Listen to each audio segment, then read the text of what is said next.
আজকের ভিডিওতে আমরা কথা বলবো একটি খুবই কমন কিন্তু ভীষণ বিরক্তিকর সমস্যার সমাধান নিয়ে। আর সেটা হচ্ছে স্মার্টফোন স্লো চার্জিং সমস্যা। অনেক সময় আমরা দেখি চার্জার লাগানো আছে কিন্তু চার্জ বাড়ছে খুব ধীরে, অথবা আগের মতো ফাস্ট চার্জ আর কাজ করছে না। কিন্তু আপনি জানেন কি, কিছু ছোট ছোট অভ্যাসের কারণেই মূলত এই সমস্যাগুলো তৈরি হয়।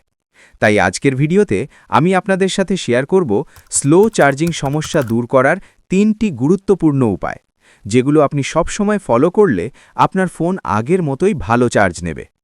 তাহলে চলুন শুরু করা যাক। টিপস নাম্বার 3, একটা ফোনে একাধিক ইউএসবি বা কেবল ব্যবহার করবেন না।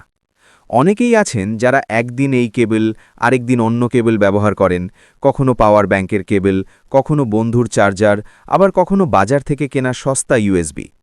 চার্জার অ্যাডাপ্টার একাধিক ব্যবহার করলেও সাধারণত তেমন সমস্যা হয় না, কিন্তু একটা ফোনের জন্য একটি নির্দিষ্ট ইউএসবি কেবল ফিক্সড করে রাখা সবচেয়ে ভালো। বারবার ইউএসবি পরিবর্তন করলে চার্জিং স্পিড কমে যায়, চার্জিং পোর্ট লুজ হওয়ার সম্ভাবনা থাকে, ফাস্ট চার্জ সাপোর্ট ঠিকমতো কাজ করে না। তাই চেষ্টা করুন একটা ভালো কোয়ালিটির ইউএসবি কেবল ব্যবহার করতে, এবং সেটাই নিয়মিত ব্যবহার করুন। টিপস নাম্বার 2, চার্জ দেওয়ার সময় ফোন ব্যবহার করবেন না। এটা কিন্তু সবচেয়ে বেশি মানুষ ভুল করে থাকেন। অনেকেই মোবাইল চার্জে বসিয়ে রেখে ইউটিউব স্ক্রল করেন, ফেসবুক ব্যবহার করেন, রিলস বা ভিডিও দেখেন। এর ফলে কি হয় জানেন? ফোন একদিকে চার্জ নিচ্ছে, আরেকদিকে ডেটা ইউজ হওয়ায় ফোন অতিরিক্ত গরম হচ্ছে। এই অতিরিক্ত গরম হওয়ার কারণে চার্জিং স্পিড কমে যায়, ব্যাটারির হেলথ নষ্ট হয়, দীর্ঘমেয়াদে ফোন স্লো চার্জিং সমস্যায় পড়ে। তাই চার্জ দেওয়ার সময় চেষ্টা করুন মোবাইল ফোন ব্যবহার না করতে, ইন্টারনেট বন্ধ রাখতে, স্ক্রিন অফ করে রাখতে। বিশ্বাস করুন, এতে আপনার ফোন অনেক দ্রুত চার্জ হবে।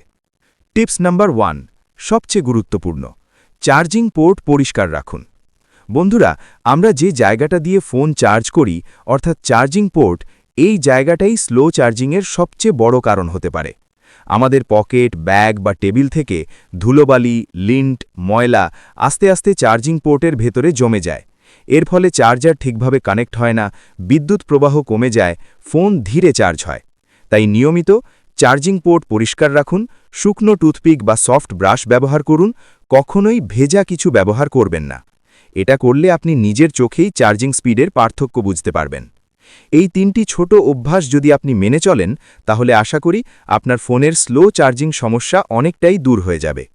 ভিডিওটি যদি আপনার ভালো লেগে থাকে, তাহলে অবশ্যই একটি লাইক দিন, এবং এমন আরও টেক টিপস পেতে আমাদের চ্যানেলটি সাবস্ক্রাইব করতে ভুলবেন না।